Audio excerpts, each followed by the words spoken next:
मेरा नाम परवीन है और मैं दिल्ली के एक छोटे से गांव से हूँ। मेरी उम्र 23 साल है। ये बात मेरी और मेरे चाची की सहेली की उस वक्त की है जब देश में लॉकडाउन लगा हुआ था और मैं कॉलेज की पढ़ाई करके साथ साथ खेती का काम भी करता था। लॉकडाउन लगे होने की वजह से कॉलेज बंद हो गया था तो मैं खेती का काम करने लगा था। एक दिन चाची मेरे पास आई और बोली, ये एक फ़ोन नंबर है जो मैं तुझे दे रही हूँ। इस नंबर पर व्हाट्सएप पर हाय लिख कर भेज दे। वो मुझे कुछ फ़ोटो भेजने वाली है। मुझे लगा चाची के कोई रिश्तेदार होंगे। मैंने हाय किया। उसके कुछ देर बाद उस नंबर पर मुझे कुछ फ़ोटो मिली। मैंने देखा तो एक बहुत खूबसूरत औरत की फ़ोटो थी। साथ ही कुछ और कागज आदि के फ़ोटो थे। मैंने चाची को आवाज़ लगाकर बुलाया और फ़ोटोज़ दिखाए। फिर मैंने चाची से पूछा, कौन है ये? चाची ने बताया कि ये मेरी सहेली है। मैंने चाची से कहा, बहुत खूबसूरत है। मेरी बात पर वो तुनक कर बोली, तो तुझे क्या करना है? मैं चुप होकर वहाँ से निकल गया। कुछ दिन यूं ही निकल गए। एक दिन चाचा ने कॉल करके बताया, मैं 2 दिन के लिए बाहर जा रहा हूँ और वो रात में निकल गए। दूसरे दिन रात में गाड़ी लेकर वापस आए। उसमें कुछ सामान था। साथ में एक महिला भी थी। वो गाड़ी से एकदम से उतरी और सीधी घर में चली गई। मैंने और चाचा ने सामान उतारा और बाहर रख दिया। वहाँ से घर आकर मैं सो गया। सुबह जल्दी उठकर मैं काम पर निकल गया। ऐसे ही 2-3 निकल गए। एक दिन मैं बाहर था, तब मैंने उस महिला को देखा तो देखता ही रह गया। उसकी उम्र 35-40 वर्ष के अंदर की रही होगी। हाइट 5 फीट 3 इंच रही होगी। उस समय भी मेरी कोई हाई हेलो नहीं हुई। फिर मैं काम पर निकल गया। रात को घर आकर मैंने उस नंबर पर हाय भेजा। उसने भी हाय भेजा। मैंने उसका नाम पूछा तो उसने नाम नहीं बताया और उसके बाद उसने कुछ रिप्लाई भी नहीं दिया। दूसरे दिन फिर से मैंने उसे मैसेज किया, फिर भी उसने कोई रिप्लाई नहीं दिया। ऐसे ही 4-5 दिन निकल गए। फिर ना ही मैंने मैसेज किया और ना ही उसे कोई रिप्लाई दिया। छठे दिन उसने मैसेज किया। मैंने रिप्लाई देना चालू कर दिया। उसने सपना नाम बताया। उसका नाम खुशबू था। मैंने भी अपना नाम बताया। मैं उसे मैडम कहकर पुकार रहा था। आप कहाँ से हो मैडम? मैडम बोली, मैं चेन्नई से हूँ। और आप कहाँ से हैं? मैं बोला, मैं इसी गांव का हूँ। खुशबू बोली, इसी गांव का क्या मतलब हुआ? मैं टोन बदलकर बोला, जिस गांव में तुम हो उसी गांव में मैं रहता हूं मैडम। तब मैडम बोली, और मैं कहाँ हूँ? मैं बोली, तुम मेरे घर के बाजू में रहने आई हो। अब मैडम ने इधर उधर देखा और लिखा, तुम कहाँ हो? मैं बोला, मैं अपने घर में हूँ। मैडम, वो तो मुझे भी पता है कि तुम घर में हो, पर कहाँ? मैं बोला, घर के अंदर। मैडम बोली, ओके ओके।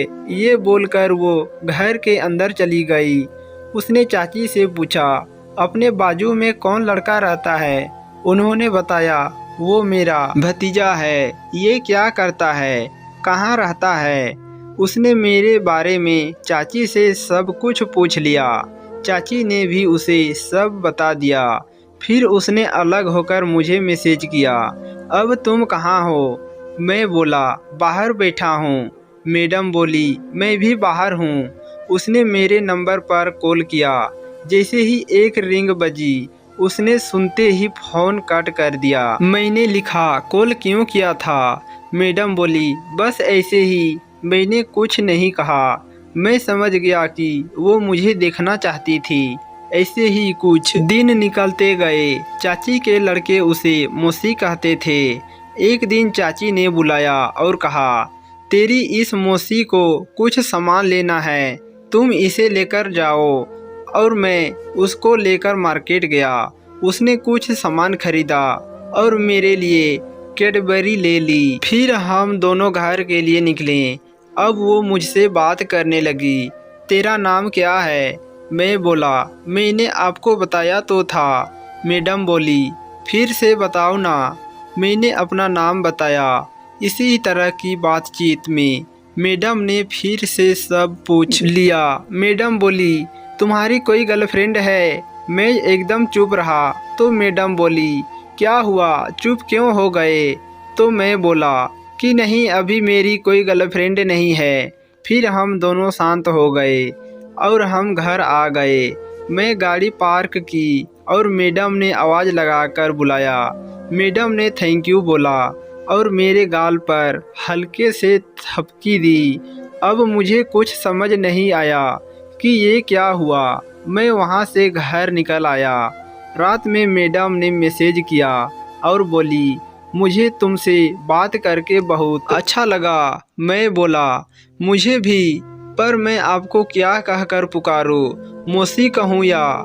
मैडम बोली, नहीं, तुम मुझे मेरे नाम से ही पुकारा करो। मैं बोला, नहीं, आप मुझसे बड़ी हो, मैं आपको मैडम ही कहूँगा।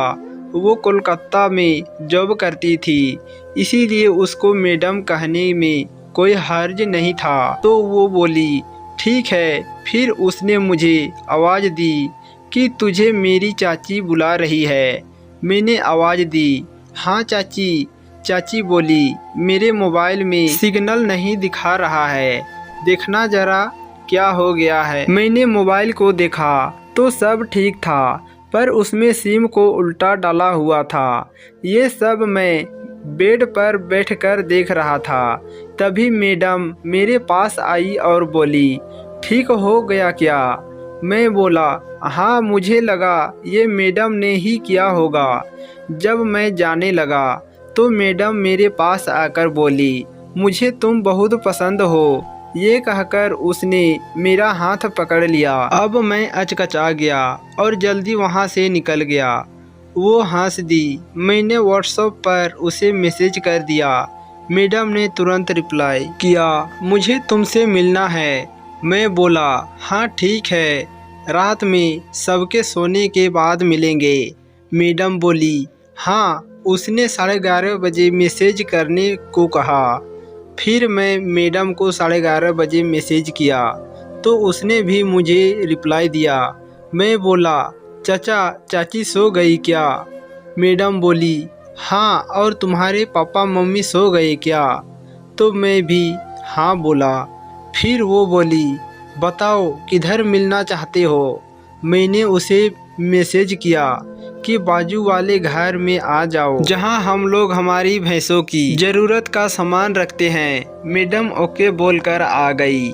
मैं पहले से ही इंतज़ार कर रहा था। जब वो आई तो एकदम हसीन लग रही थी।